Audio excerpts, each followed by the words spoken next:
नमस्कार, मैं जनपुत्र श्रीओम गौतम। और जिस तरीके से सीबीआई जांच कर रही है सुशांत सिंह राजपूत के मामले की, उससे पहले एनसीबी और ईडी जांच कर चुके हैं, लेकिन कुछ लोग हैं जो इस पूरे मामले को बहुत जल्दी में बंद करा देना चाहते हैं और बिना सीबीआई की क्लोजर रिपोर्ट आए ही ये घोषणा कर देते हैं कि एक दो दिन में सीबीआई अपनी क्लोजर रिपोर्ट देने वाली है। और इस कड़ी में अब उस चैनल या उस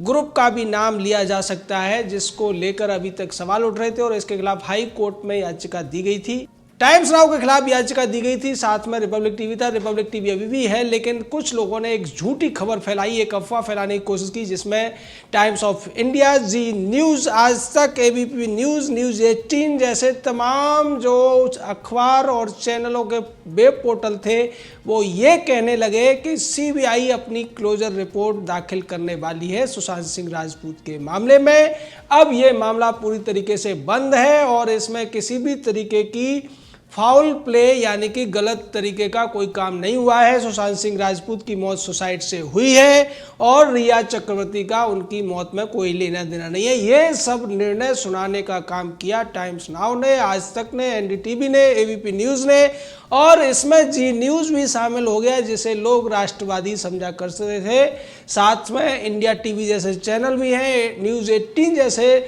लोग भी हैं जिनके जो रिश्ते हैं, उनका जो मालिकाना हक है वो मुकेश अंबानी के पास है। अब सवाल ये उठता है कि ये सारे के सारे लोग मिलकर इस पूरे मामले को क्यों बंद कराने की जल्दी में है, और इस पर सवाल उठाया डॉक्टर सुब्रमण्यम स्वामी ने। उन्होंने कहा कि मैंने चेक किया है और ये पक्का है, और इसको लेकर सीबीआई ने भी बयान जारी कर दिया है कि उनकी जांच अभी जारी है और क्लोजर रिपोर्ट जैसी जो अफवाह है वो जानबूझकर फैलाई जा रही है, इसलिए कि उन लोगों को राहत मिल सके जो दबाव में हैं, जिन्हें डर लग रहा है। क्योंकि जिस तरीके से दिशा सालियान के उस सहजीवन में रहने वाले पूर्व प्रेमी के घर पर सीबीआई गई, उसके बाद तमाम लोगों की जो अंदर तक की नसें थी वो हिल गई और उन्हें डर लगने लगा कि जल्द ही सीबीआई उन तक पहुंच जाएगी। इसीलिए उन लोगों को खुश करने के लिए या फिर इस तरीके का एक पीआर का स्टंट बनाने के लिए तमाम वेब पोर्टल्स ने, तमाम न्यूज़ चैनलों ने और तमाम अखबारों ने इस तरीके की खबर छापना शुरू कर दिया कि अब सीबीआई अपनी क्लोजर रिपोर्ट बिहार के कोर्ट में जमा करने वाली है। किसी भी तरीके का फॉल प्ले नहीं हुआ। एम्स के डॉक्टर्स ने जो कहा था सीबीआई ने उसे मान लिया है, लेकिन ये लोग इतने ज़्यादा नासमझ हैं कि इन्हें पता नहीं है कि सीबीआई जब जांच करती है तो उसमें केवल और केवल मेडिकल रिपोर्ट का एंगल नहीं होता है, केवल कुछ गवाहों की गवाही नहीं होती है, बल्कि सारे तथ्यों को इकट्ठा करके देखा जाता है। तमाम जो सर्क्यूमेस्टांशियल एविडेंसेस होते हैं, जिन्हें परिस्थिति जन्य साक्ष्य कहते हैं, या जो दूसरे अन्य जानकारियां जुड़ती हैं, उन सभी का आकलन किया जाता है, विश्लेषण किया जाता है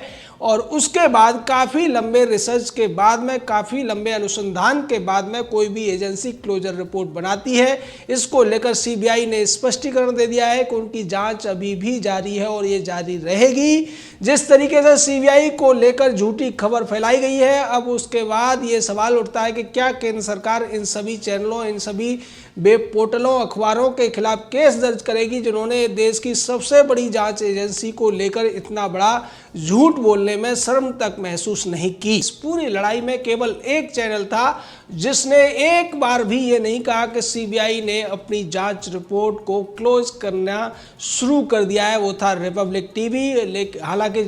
रिपब्लिक टीवी के अलावा टाइम्स नाउ पर भी केस किया था बॉलीवुडियो ने, लेकिन बॉलीवुडियो के दबाव में आकर ऐसा लगता है कि टाइम्स नाउ और टाइम्स ऑफ इंडिया का ग्रुप इस पूरे दबाव में आ गया है और उसने इस खबर को चलाने में एक तरीके से जो अग्रणी भूमिका निभाई। उसके बाद आज तक एनडीटीवी चैनल बैठे हुए थे और उन्होंने भी इस अफवाह को उड़ाना शुरू कर दिया। लेकिन अब सवाल ये उठता है कि जिस तरीके से आज तक पहले इसी मामले में रिया चक्रवर्ती को क्लीन चिट देने की कोशिश कर रहा था, बार बार आज तक की तरफ से कहा गया था कि सीबीआई के 3 अधिकारियों ने उसको एक जानकारी दी है कि रिया का इस पूरे मर्डर में कोई भी हाथ नहीं है, लेकिन आज तक वाले भूल गए कि सीबीआई इसका जवाब भी देगी और सीबीआई ने जवाब भी दिया था, चेतावनी भी दी थी आज तक चैनल को कि सीबीआई का नाम लेकर या विश्वस्त सूत्रों का हवाला देकर, सीबीआई के सूत्रों का हवाला देकर इस तरीके की खबरें न दिखाएं। इससे जांच एजेंसियों का काम प्रभावित होता है और उनकी साख पर भी प्रश्न चिन्ह लगता है। लेकिन जिस तरीके से ये 10-12 घंटे तक ये पूरी अफवाह चलाई गई, ट्विटर से लेकर तमाम सोशल मीडिया चैनलों पर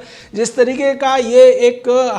हुआ बनाने की कोशिश की गई, उससे सीबीआई के खिलाफ भी लोगों का सवाल उठ रहा था। लोग ये पूछ रहे थे कि सीबीआई इतनी जल्दी ऐसा कैसे कर सकती है। जब 60 दिन तक मुंबई पुलिस इस पूरे मामले में एफआईआर दर्ज तक नहीं करती है, तो सीबीआई इतनी जल्दी क्लोजर रिपोर्ट कैसे लगा सकती है। ये लोग भूल गए जो अफवाह फैला रहे थे कि कोई भी जांच जब होती है तो उसमें चार्जशीट या क्लोजर रिपोर्ट 90 दिन कम से कम लगते हैं। और चूंकि सीबीआई को यह भी पता है कि सुशांत सिंह राजपूत का मामला काफ़ी ज़्यादा हाई प्रोफाइल हो गया है, तमाम लोग इसमें दिलचस्पी ले रहे हैं, और उसके बाद में जिस तरीके से इस पूरे मामले में सबूतों को मिटाया गया है, उसके बाद तो इस जांच में और लंबा समय लगना चाहिए, न कि इसको इतनी जल्दी बंद हो जाना चाहिए। तो ये तमाम जो तर्क हैं, इन तर्कों को नकार कर, इन तर्कों पर पर्दा डालकर जिस तरीके से देश के लोगों की आंखों में धूल झोंकने की कोशिश times of India, India TV, आज तक, एनडीटीवी और जी न्यूज़ जैसे या न्यूज़ 18 जैसे लोग कर रहे हैं, उसके पीछे की मंशा समझी जा सकती है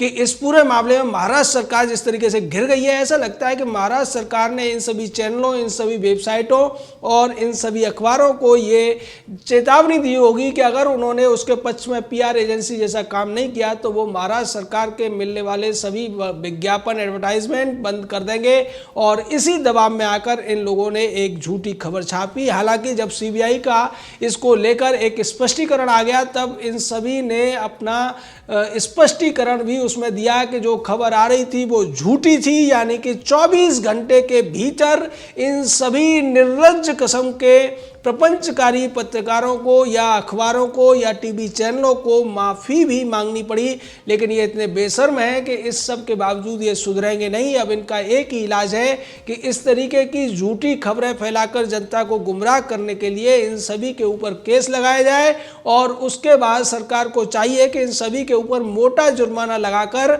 इन्हें एक ऐसा दंड दिया जाए जिससे भविष्य में ये इस तरीके की झूठी खबरें दिखाकर लोगों को गुमराह करना बंद करें। आज तक इस काम में बहुत ज़्यादा कुख्यात है, एनडीटीवी भी कुख्यात है, जी न्यूज़ भी इसमें शामिल हो गया है, इंडिया टीवी भी शामिल हो गया है, टाइम्स नाउ का जो टाइम्स ऑफ इंडिया है उसको लेकर तमाम खबरें आती रहती हैं। हालांकि टाइम्स नाउ चैनल को लेकर ये बात नहीं थी, लेकिन अब वो भी इसमें शामिल होते हुए दिख रहे हैं। टाइम्स ऑफ इंडिया तो तमाम ऐसी झूठी खबरें छापता रहता है या खबरों को तोड़ मरोड़ कर छापता रहता है, क्योंकि उसमें काम करने वाले ज़्यादातर जो पत्रकार हैं वो वामपंथ के बहुत बड़े अपने आप को झंडावरदार समझते हैं। तो ये लोग कभी भी खबर को सीधे तौर पर पेश नहीं करना चाहते हैं, बल्कि अपनी तरफ से खबरें बनाकर एक तूफान खड़ा कर देना चाहते हैं, टीआरपी हासिल कर लेना चाहते हैं, जिससे लोगों को लगे कि देखिए ये कितनी जल्दी खबर ले आए हैं, सीबीआई के अंदर की खबर निकाल लाए हैं, उस सीबीआई की जो कि देश की सबसे बड़ी जांच एजेंसी है, और सीबीआई के अंदर तक पैठ रखने वाला ही चैनल सबसे बड़ा माना जाना चाहिए। सीबीआई के अंदर तक की खबरों को भी चुरा लेने वाले अखबार या वेब पोर्टल को लोग बहुत ज़्यादा इनाम देंगे, उसको टीआरपी मिलेगी, ऐसा इनका सोचना है। लेकिन इनकी सोच गलत है, और अब मुझे लगता है कि सीबीआई भी इस मामले को गंभीरता से लेगी, केंद्र सरकार, गृह मंत्रालय इस मामले को गंभीरता से लेगा, क्योंकि सुशांत सिंह राजपूत के मामले में जिस तरीके से कुछ चैनलों ने आगे बढ़कर तमाम झूठ परोसने की कोशिश की, तमाम खबरें गढ़ने की कोशिश की, तमाम झूठे जो दावे थे वो किए, वो भी एक तरीके से जांच को प्रभावित करने का जो आपराधिक कृत्य है उसके दायरे में आते हैं। ये एक क्रिमिनल एक्ट है जिसके खिलाफ कार्रवाई होनी चाहिए, इन चैनलों पर बड़ा जुर्माना लगना चाहिए, और इस जुर्माने के साथ साथ जो इनका माफीनामा है वो इन्हें कम से कम 24 घंटे तक अपने चैनल पर टिकर के तौर पर चलाना चाहिए। उन अखबारों को इसके लिए एक बड़ा स्पष्टीकरण अपने संस्करण में देना चाहिए जो कम से कम आधे पेज का हो, जिससे लोगों को पता चल सके कि ये सभी भी झूठ फैलाने में, झूठी अफवाहें फैलाने में, देश के लोगों को गुमराह करने में और जांच एजेंसियों की जांच को प्रभावित करने में लगे हुए हैं। इसके पीछे इनकी क्या मंशा है, क्या इन सभी को पैसा मिला है, या ये सभी महाराष्ट्र सरकार से डरकर ऐसा कर रहे हैं? क्योंकि इस पूरे मामले में बेबी पेंगुइन के ऊपर सवाल उठ रहे हैं, और जिस तरीके से रिया चक्रवर्ती के बाद अब रोहन राय तक पहुंचती हुई नजर आ रही है सीबीआई। उसके बाद ऐसा लगता है कि इस मामले में कोई नहीं बच पाएगा। नीतीश राणे पहले ही कह चुके हैं कि बेबी पेंगुइन का इन दोनों मामलों में बहुत ज़्यादा बड़ा इंटरेस्ट है। उसको बचाने के लिए मुंबई पुलिस ने सबूतों को मिटाया, तमाम गवाहों को धमकाया गया और रोहन राय को तो गायब ही कर दिया गया।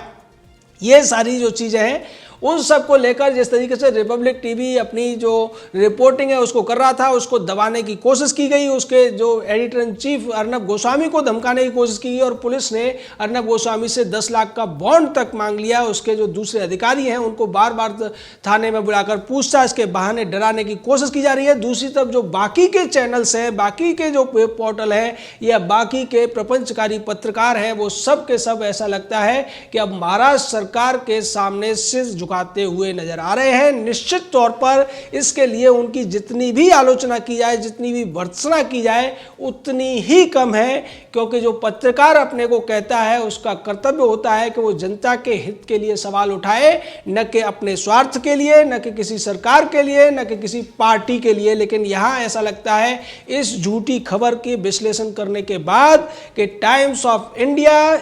इंडिया टीवी, आज तक, एनडीटीवी और जी न्यूज़, न्यूज़ 18 या दूसरे तमाम जो चैनल हैं वो इस पूरे मामले में महाराष्ट्र सरकार के हाथों कठपुतली बनते हुए दिख रहे हैं। झूठी खबरें परोसकर सीबीआई को बदनाम करने की साजिश कर रहे हैं। सुशांत सिंह राजपूत के लिए न्याय मांगने वाले लोगों को गुमराह करने की कोशिश कर रहे हैं और उन्हें भड़काने की कोशिश करते हुए नजर आ रहे हैं। जय हिंद, जय भारत।